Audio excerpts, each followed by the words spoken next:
You wake before dawn and the first thing you feel is not pride, it is weight. Emails already lined up like small demands. Meetings stacked. The day will be full of people who think you are extraordinary. Your body is less convinced. It carries a quiet heaviness that success does not touch. You have built something others admire. You live inside it like a guest who keeps the place spotless and never sits down. The winds come and the winds go, and your chest stays the same. Flat, tired, ready for the next round because stopping feels worse than running. There is a silence in achievement that no one warns you about. You cross a line that once looked sacred and nothing in you changes. You buy the thing that once meant you made it, and you still feel like a person waiting to be allowed in. You deliver more than anyone asked for, and the relief lasts for the drive home. The applause hits your ears like rain on a roof you cannot sleep under.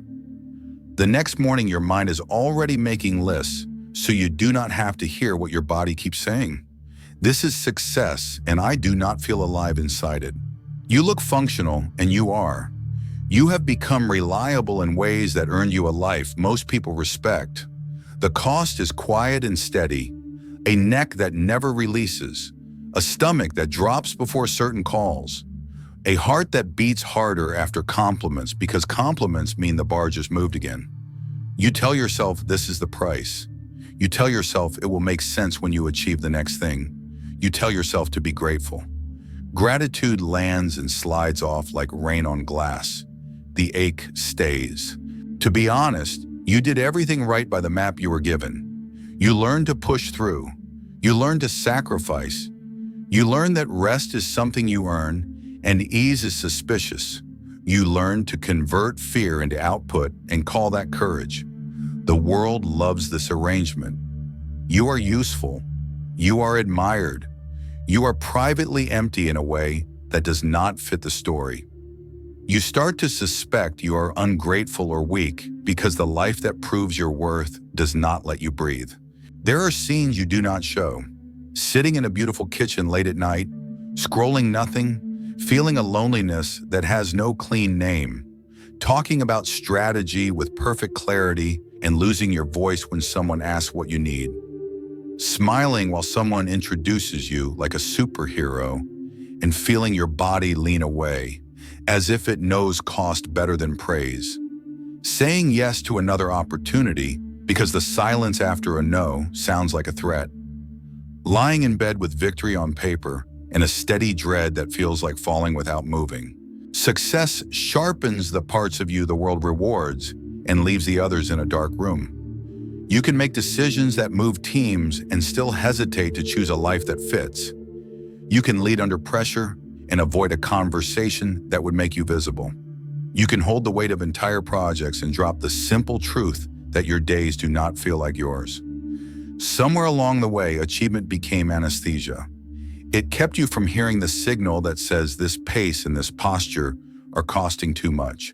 Most psychologists will not tell you this in plain words. Success is not a cure for old wounds. It is often a mask fitted so well that you forget there is a face underneath. The drive that built everything good in your life may also be the same drive that keeps you distant from yourself. You became expert at turning fear into motion, shame into improvement, grief into late nights at the office. The world saluted. Your body kept the ledger. You do not need to be scolded for wanting more. You wanted meaning, not just milestones. You wanted connection that did not measure you. You wanted to feel the ground while you move fast. You wanted joy that did not depend on performance. None of this is indulgence. It is a human asking to be included in the life they built. The emptiness you feel is not a defect. It is information. It says you have become a role that pays well and you miss the person. There is a loyalty built into success that is hard to break. You owe the you of early years who pushed through when no one believed. You owe your people who depended on you. You owe the team, the brand, the story that brought you here. The debt feels sacred. The part of you that is exhausted feels like a traitor for speaking. So you do what you do best. You push. The metrics look great. The aliveness does not. This might sound harsh, but the emptiness is not proof you chose wrong. It is proof that something unsaid has been funding the project. You built a structure that can carry weight. It just cannot carry a person who refuses to sit inside it. The dark side of success is not failure. The dark side is living as a translation of expectations so fluent that your own language begins to fade. The moment you slow down enough to hear even one true sentence, panic rises like an alarm. Keep moving. Do not feel. Do not risk being ordinary. Not everyone is ready to hear this. Many will prefer the version of you who stays easy to celebrate and hard to know. They will ask you to keep proving what they already believe about you. They will call it encouragement. Your body will call it absence. The deeper truth is simpler and more frightening. The life you can stand inside will require something you have not given yourself permission to spend. Attention, time, disappointment in people who love your output more than your presence. A slower pace that threatens your identity and protects your soul. By the end of this video, you will understand why your pain is a gift and why the ache under achievement is not weakness, but a signal, not a problem to outrun, but a map back to a life that can actually hold you. You were told that success heals the parts of you that hurt, so you stacked achievements like bricks and looked for the feeling to change. The trophies gathered dust while the ache stayed steady. You added new goals the way some people add locks to a door that never opens. You called it ambition. Your nervous system called it avoidance with excellent branding. You were told that mindset fixes everything. So you polish your thoughts, reframe pain as opportunity, replace fear with affirmations. Positivity that grows from truth is resilience. Positivity used to drown truth is denial wearing a medal. The inner signal did not vanish. It moved into your body and spoke as tension before launches and exhaustion after praise. You doubled down because doubling down is what you do. You were told that therapy, coaching, and books always solve it. Sometimes they do. Sometimes they turn into a weekly status report on growth, while the central betrayal remains untouched. Insight becomes a way to keep moving without feeling. You can explain your origin story with grace and still repeat it on a bigger stage. Most psychologists will not tell you this in plain words. The nervous system relaxes when it is met, not when it is perfectly described. You were told that the hustle is temporary and freedom comes after. So you lived in a permanent season of almost there. Rest became a prize you never cashed. Vacations turned into remote offices with nicer views. You said later so often that later turned into a style of living. The calendar proved your value and erased your life. You were told that purpose sits at the end of a long corridor of output. So you chased purpose like a horizon. Every time you approached it, it moved a little further away. The mechanism is simple. External validation gives short relief and demands a higher dose. You mistook tolerance for destiny. Intermittent applause kept you running because sometimes it worked and sometimes it did not. Nothing hooks the system like sometimes. You were told that imposter syndrome means you should push harder. You wore your doubt like a weight vest and called it fuel. The doubt was not always sabotage. Often it was an accurate protest from the parts of you that never signed the contract you keep honoring. They do not want higher stakes in the same game. They want a different game. You were told that work-life balance solves it. So you arrange hours like furniture and hope the room would feel different. Balance that protects the same compulsions changes nothing. You blocked weekends and brought the pressure with you. You scheduled date night and showed up as a brand. Time is not the cure when time carries the same rules. You were told that leadership means caring more than anyone else. So you became the person who can hold it all. You held it through sickness, through holidays, through milestones that should have been yours to savor. You trained everyone to forget you were human. Then you resented them for believing what you taught them to believe. You were told that being unshakable is the goal. So you smoothed your voice and stabilized every room. Calm is medicine when it roots in contact. calm as performance hollows you out. People felt better around you and you felt less. You became the weather system for other people's storms and stopped noticing your own climate. You were told that meaning lives on the other side of sacrifice. So you kept paying. You sacrificed sleep, softness, curiosity, play. You sacrificed friendships that did not fit your pace. You sacrificed the version of you who laughs too loud and takes long walks nowhere. The world called you focused. Your body kept a tab. Here is what they do not tell their patients. Success built on flight from pain will require endless motion. Success built on fawn will require endless pleasing. Success built on freeze will call stillness, discipline, and secretly be collapse. Success built on fight will confuse conflict with aliveness. The pattern is not moral. The pattern is mechanical. The fuel source decides the feel of the ride. This might sound harsh, but the system that taught you to outrun the ache profits when you cannot sit still. Markets reward your restlessness. Institutions praise your availability. Families enjoy the stability your overgiving provides. You receive status for staying far from yourself.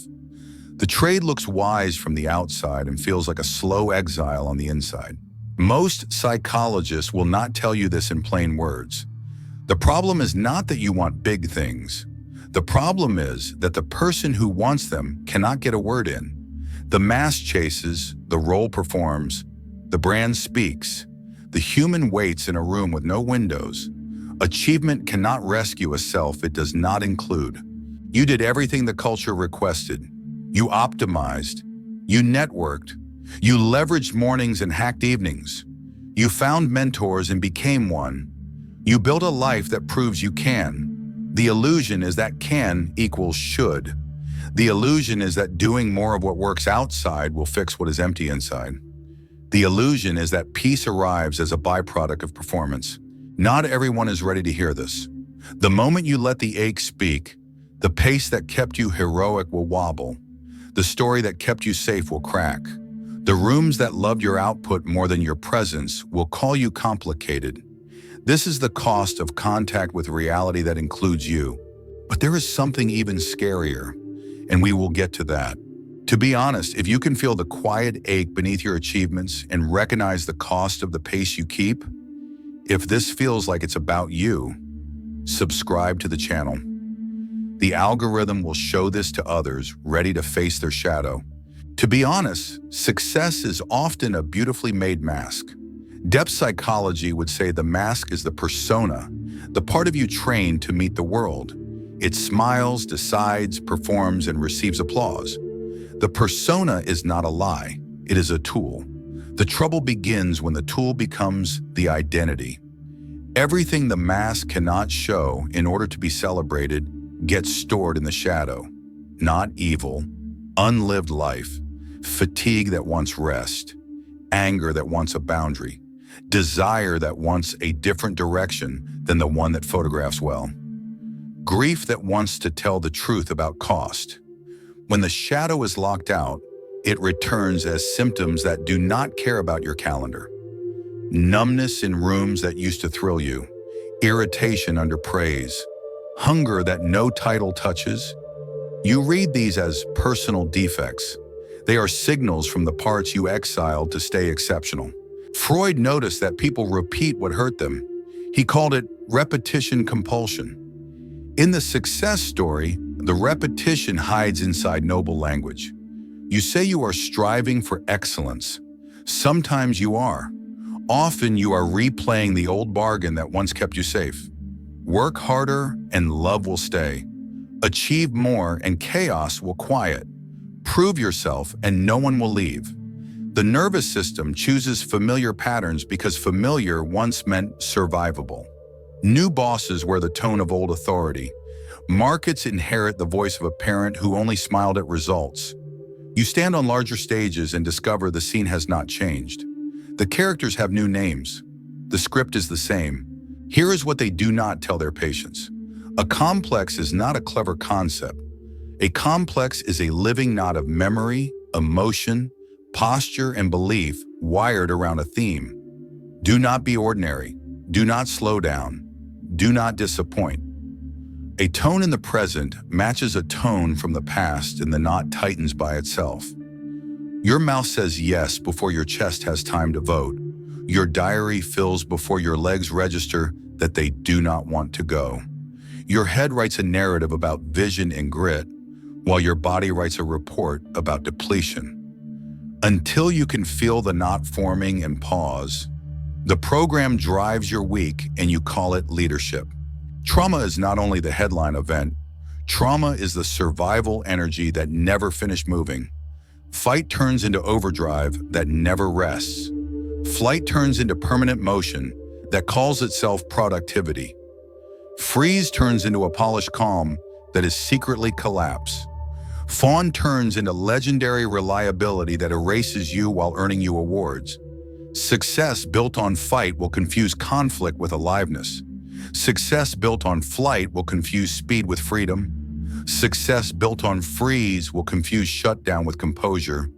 Success built on fawn will confuse self-abandonment with generosity. None of this makes you bad. All of this makes you a human whose body adapted so well that the adaptation now runs your life. Archetypes give the pattern a language. The warrior without the lover yields results and forgets how to feel. The lover without the sovereign drowns in feeling and never chooses a direction. The sovereign without the sage collects power and misplaces wisdom. The caregiver without the warrior feeds everyone else and starves at the table. Integration is the adult task. Strength that stays human, feeling with a spine, authority that answers to meaning, care that includes the self. Your symptoms often point toward the missing seat at your inner council. The burnout is a warrior carrying the work of four. The cynicism is a sovereign who forgot the lover. The overhelping is a caregiver who needs the warrior to stand beside them and say enough. There is also the balance of inner masculine and inner feminine, not genders, but functions. Direction, structure, and boundary on one side. Presence, receptivity, and attunement on the other. Many high achievers were trained to build structure without listening. Others were trained to feel everything and then hustle to prove the feeling is allowed. The inner voice exists to bridge the two. Feel first, then choose. Choose, then keep listening. When you ignore the bridge, structure bulldozes your life or emotion floods your plans. When you honor it, structure serves life and life informs action. Success complicates attachment. The brand becomes a parent. The market becomes the lover. The audience becomes the tribe. You stay loyal to them by staying loyal to the role. In return, you receive predictable affection measured in numbers and claps. Intermittent rewards wire the deepest loops. Sometimes your effort works and you feel a rush. Sometimes it does not and you go harder. Nothing hooks the system like sometimes. You call it drive. Your body calls it a variable reward schedule that will never let you rest because the next hit might finally do it. The inner critic thrives in this climate. It is not a monster. It is terrified love. It learned the voices that once kept you in line and repeats them inside as protection. Be sharper. Be faster. Be better than yesterday. The critic believes perfection will prevent shame and achievement will prevent abandonment. When you slow down enough to feel truth, the critic gets loud because truth once threatened belonging.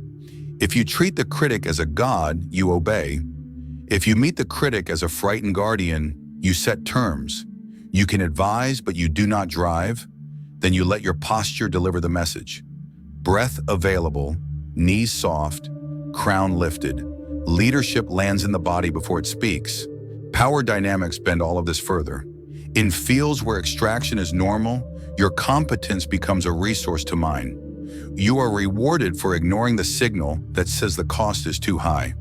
You become indispensable by being replaceable to yourself. Manipulation reframes your needs as selfishness and your boundaries as disloyalty. You begin to outsource your inner vote to the loudest incentive.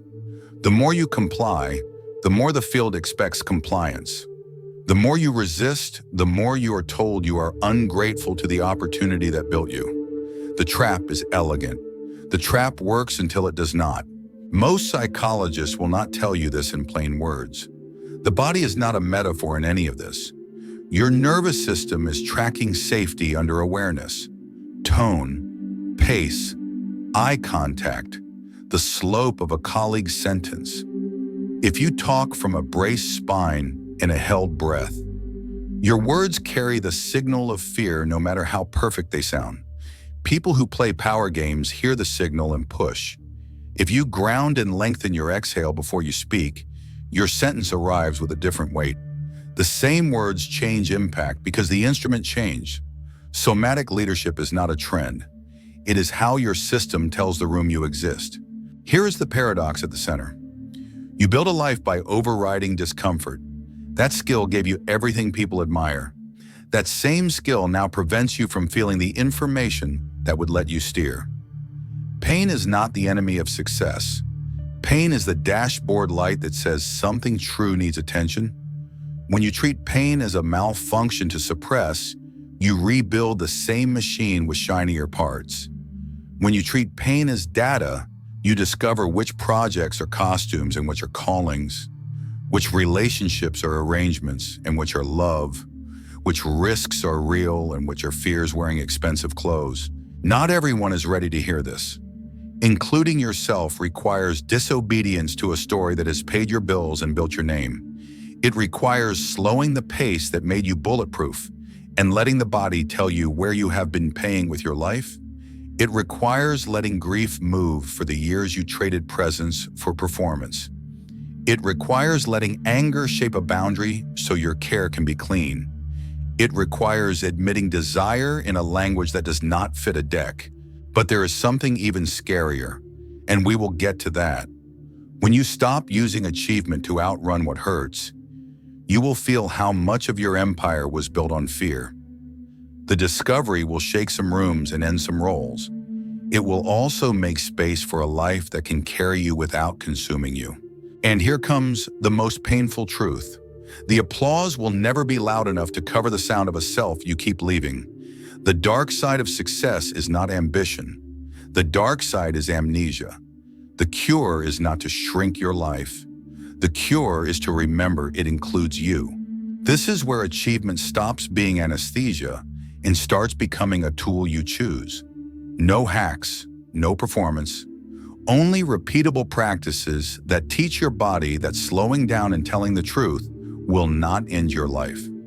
Most psychologists will not tell you this in plain words.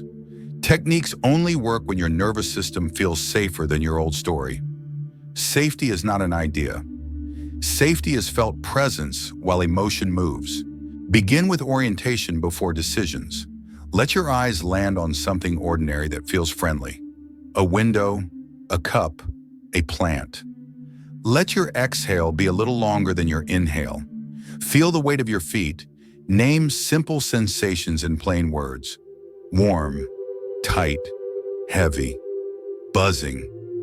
You are telling your system that the threat is not everywhere and that speed is optional. Create a cost ledger for success. On the left, write what your role requires. Deadlines, visibility, decisions. On the right, write what your body reports after a typical day. Jaw tight, shoulders raised, stomach hot. If the right column stays expensive, the left side must change. To be honest, clarity is leverage. You cannot shift what you refuse to measure in your own language. Build a red flag list that interrupts automatic yes. Choose a handful of body cues that mean you pause by default. Chest pressure, throat close, sudden fog. When a flag appears, you do not promise, defend, or decide. You breathe, feel the floor, let the first wave crest and fall. Here is what they do not tell their patients. Most costly commitments are made in the first half minute while the body is still in alarm. Adopt a response policy that protects your center. No decisions when the body feels hot or hollow. No explanations under pressure. No long messages that litigate your character. Use short sentences that buy space. I will respond when my body is settled. This meeting will pause until the tone is respectful. I am not available for last-minute demands framed as duty. Simplicity holds when the field is charged. Run the 3 seats, check on big choices. Head names facts without spin. Heart names feelings without apology. Gut names the impulse to move toward or away. If 2 seats disagree with one, you wait. Waiting is not weakness. Waiting is leadership when the system is flooded. Practice success sobriety in a small container. Choose one safe day each week to move without chasing metrics. You still show up. You let urgency sit in the passenger seat instead of drive. Notice how often your hand reaches for work to escape feeling. Notice does not mean shame. Notice means data you can use. Try an approval fast in one safe relationship. For a short, clear window, you offer no extra pleasing, no softening your voice to preempt a reaction, no adding favors to make a request permissible. You stay ordinary and grounded while the urge to perform rises and falls. The world does not end. Your system learns that connection survives without the costume. Reclaim mornings or evenings as human time. Protect one quiet block daily where you are unreachable. During that block, do a 10-breath orientation, the 3 seats check, and one small act that honors desire without productivity attached. A slow walk, music, a page that begins with the words I want. Not everything you want must be taken. Most of it must be heard. Name the engine that fuels your drive. Fight, flight, freeze, or fawn. If it is fight, channel it into clean boundaries rather than endless battles. If it is flight, practice stillness for brief intervals and let the heat pass without reaching for work. If it is freeze, add small movement when you choose silence so silence becomes action rather than collapse.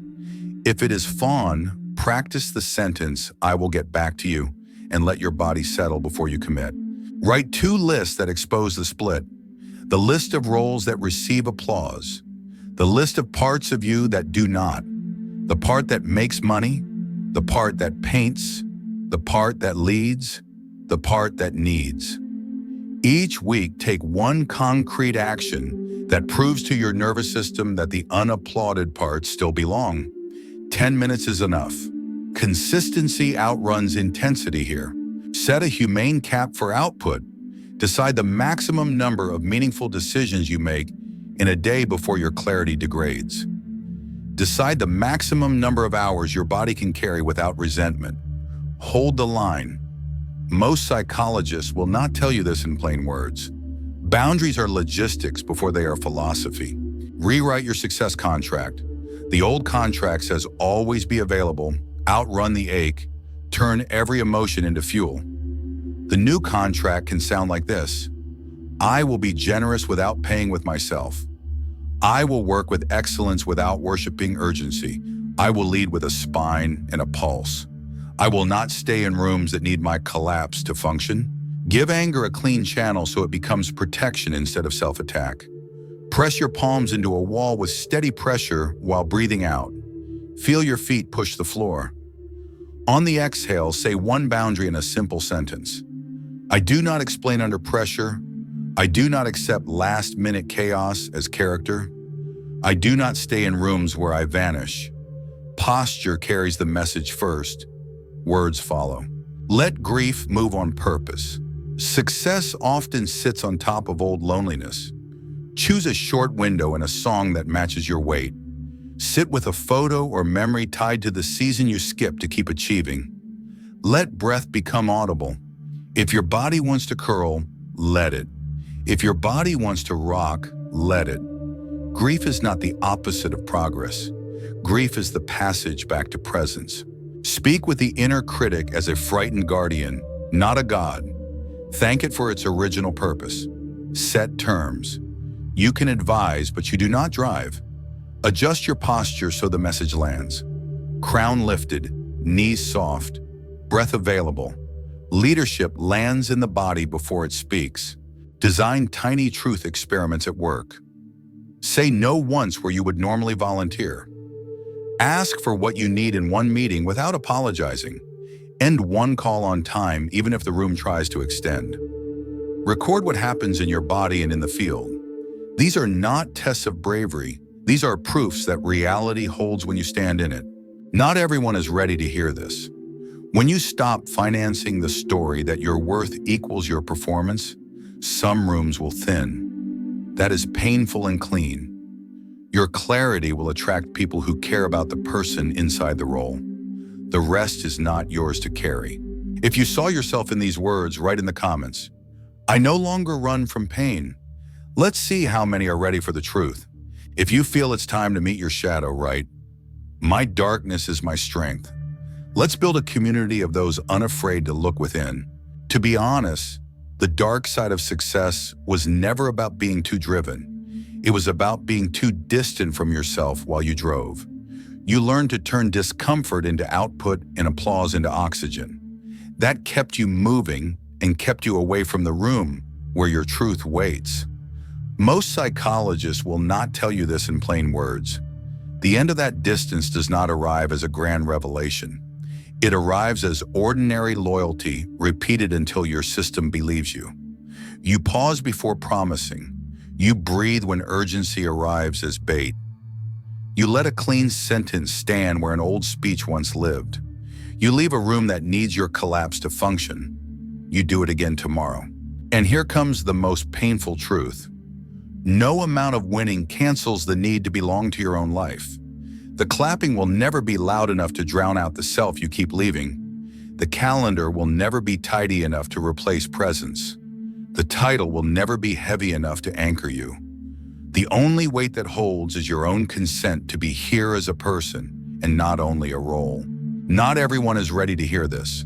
Some will prefer the version of you who is easy to celebrate and hard to know. Some will bless your boundaries in public and resist them in private. Let time sort them. Your work is simpler and harder. Include yourself. Let anger build a boundary so love can arrive clean. Let grief clear the air so joy can land without performance. Let desire speak in sentences you can act on with a spine and a pulse. You will notice proofs. Your yes feels like breath entering the ribs. Your no lands without an apology tour. Your weekends start to feel like they belong to a human being. You catch your reflection and you do not flinch. The engine of your life shifts from fear to contact. Success does not disappear. Success changes fuel. This might sound harsh, but the parts of your empire built on fear will shake. Some roles will thin. Some rooms will quiet. What remains will be the ground that can hold you without consuming you. The person who earned everything stays. The mask retires. The rhythm slows enough for meaning to catch up. Hold this like a practice. One honest breath, one clean boundary, one protected hour, one refusal to translate your reality into something prettier. Over time, the shape of your days will rhyme with the shape of your soul. Over time, the dark side of success becomes a teacher rather than a jailer. This is only the beginning.